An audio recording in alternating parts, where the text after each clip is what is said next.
Assalamualaikum warahmatullahi wabarakatuh. Tidak semua ujian datang dalam bentuk luka dan cambukan. Sebagian ujian datang melalui kepergian orang-orang tercinta. Pada tahun inilah Rasulullah Shallallahu Alaihi Wasallam kehilangan dua penopang terbesar dalam hidup dan dakwahnya.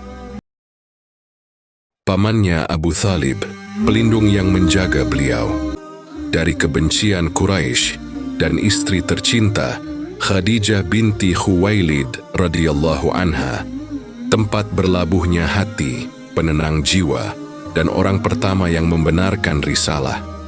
Inilah tahun yang kelak dikenal sebagai tahun kesedihan. Kota Makkah terasa lebih sunyi dari biasanya. Tanpa Abu Thalib, perlindungan kabilah mulai runtuh. Tanpa Khadijah radhiyallahu anha, rumah kehilangan cahaya kehangatannya. Namun Rasulullah sallallahu alaihi wasallam tidak mengeluh. Kesedihan beliau tidak menjauhkan diri dari Allah Subhanahu wa taala. Justru semakin mendekatkan. Di tengah duka yang mendalam, dakwah tetap berjalan, meski hati sedang diuji dengan kehilangan.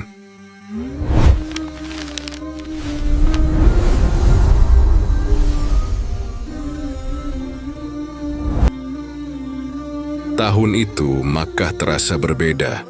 Panasnya sama, jalannya sama, namun beban di udara seolah berlipat. Setiap sudut kota menyimpan permusuhan yang tak lagi disembunyikan. Bagi Rasulullah Sallallahu Alaihi Wasallam, ini bukan sekadar masa sulit. Ini adalah fase ketika ujian datang berlapis, menguji keteguhan risalah. Rasulullah Sallallahu Alaihi Wasallam melangkah di tengah kota dengan tenang. Cahaya ilahi menyelimuti beliau, sementara lidah-lidah tajam melemparkan hinaan. Tak satu pun dibalas. Kesabaran beliau bukan kelemahan, ia adalah kekuatan yang dilatih langsung oleh langit. Para pemuka Quraisy berkumpul. Mereka mencium peluang. Pelindung Rasulullah menua, dukungan tampak melemah. Maka ejekan berubah menjadi rencana, dan rencana berubah menjadi tindakan. Di rumah yang sederhana, Khadijah radhiyallahu anha menanti. Wajahnya diselimuti cahaya lembut. Setiap kali Rasulullah Sallallahu Alaihi Wasallam pulang dengan luka batin, Khadijah menyambut dengan keyakinan yang tak pernah retak. Ia menguatkan bukan dengan janji dunia, melainkan dengan kepercayaan penuh pada wahyu. Dialah yang pertama percaya, pertama menghibur, pertama berkorban, dan tak pernah meminta balasan. Malam-malam Rasulullah Sallallahu Alaihi Wasallam dipenuhi munajat. Dalam sujud panjang beliau mengadu bukan untuk mengeluh, melainkan untuk meneguhkan langkah. Doa menjadi tempat berlindung saat dunia menolak. Abu Thalib, paman, pelindung dan penyangga sosial Rasulullah Sallallahu Alaihi Wasallam, kian melemah. Usianya menua, tubuhnya rapuh, namun keberpihakannya pada keponakannya tak pernah goyah.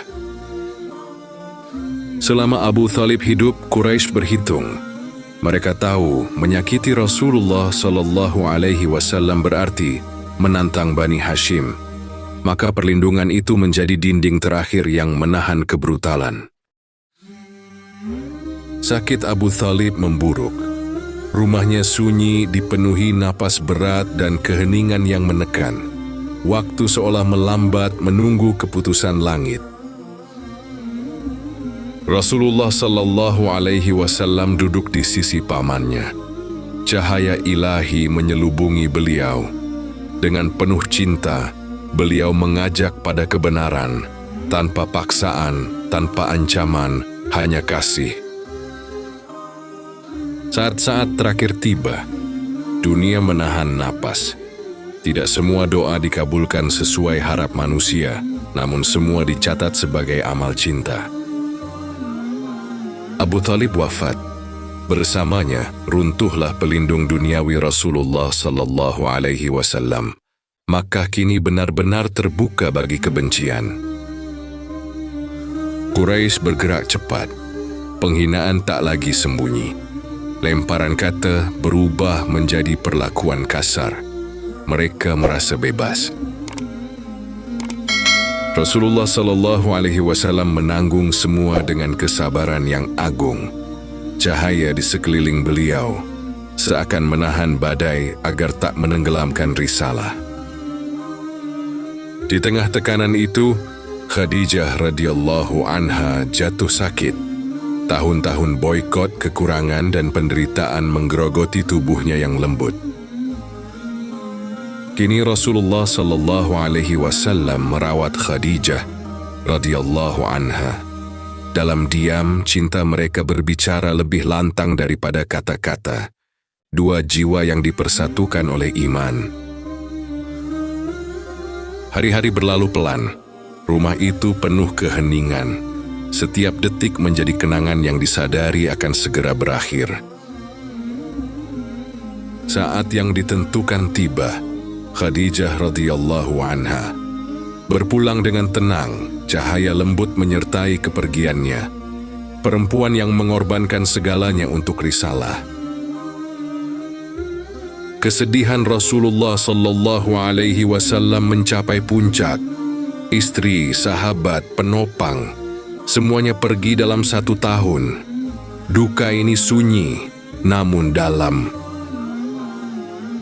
Rumah itu kosong, namun setiap sudut menyimpan jejak pengorbanan Khadijah yang tak akan pernah terhapus dari sejarah Islam. Tanpa Abu Thalib dan Khadijah radhiyallahu anha, tekanan memuncak.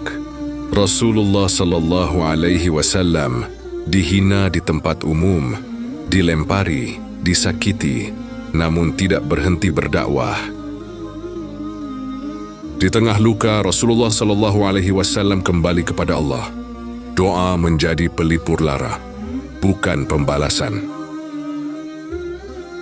Beliau mencari jalan lain untuk dakwah, bukan karena putus asa, melainkan karena risalah harus terus berjalan.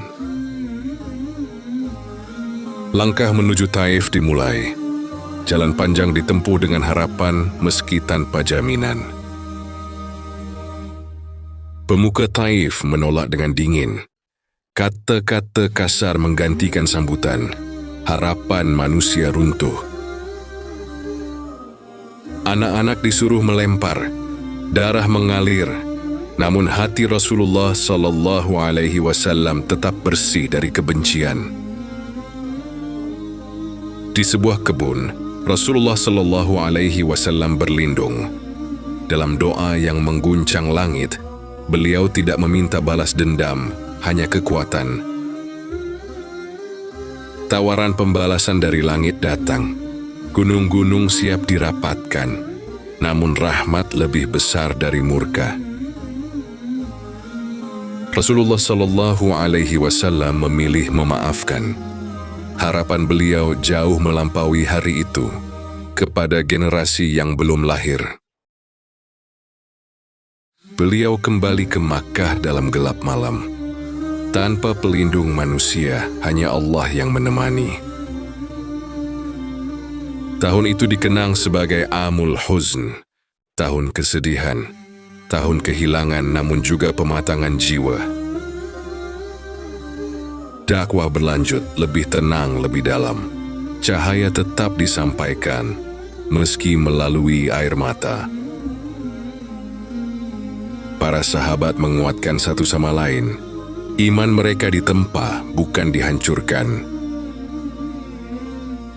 Malam-malam Rasulullah sallallahu alaihi wasallam dipenuhi ibadah. Dari kesedihan, lahir kedekatan yang lebih dalam dengan Allah Subhanahu wa Ta'ala. Dari duka terdalam, Allah Subhanahu wa Ta'ala menyiapkan anugerah terbesar. Cahaya harapan mulai tampak. Jalan baru terbuka. Pertemuan baru menanti, sejarah bersiap berbelok. Rasulullah Shallallahu Alaihi Wasallam melangkah menuju fajar, tidak patah oleh kehilangan, justru dimatangkan olehnya. Kesunyian setelah badai membawa ketenangan. Tahun kesedihan bukan akhir cerita.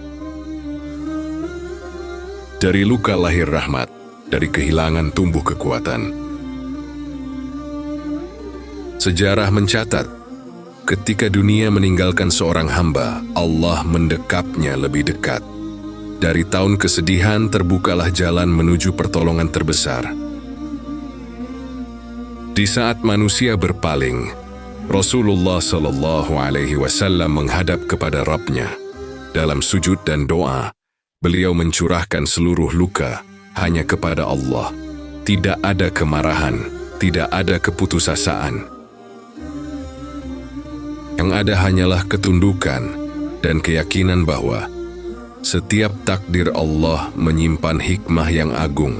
Tahun kesedihan mengajarkan kita bahwa orang paling mulia pun tidak luput dari duka, namun kemuliaan terletak pada cara menghadapi duka itu. Setelah malam yang panjang, fajar pasti datang. Tahun kesedihan bukanlah akhir, melainkan awal dari pertolongan Allah yang lebih besar. Dari kesedihan inilah, Allah Subhanahu wa Ta'ala mempersiapkan perjalanan agung berikutnya. Karena bagi orang beriman, air mata bukan tanda kekalahan, melainkan bukti keikhlasan. Terima kasih telah menyimak perjalanan kisah penuh hikmah ini. Semoga kisah ini menjadi pengingat, penambah iman, dan teman dalam perjalanan hidup kita.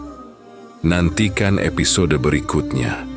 Semoga Allah Subhanahu wa Ta'ala merahmati langkah kita, menenangkan hati kita dan menguatkan setiap doa yang kita panjatkan. Wassalamualaikum warahmatullahi wabarakatuh.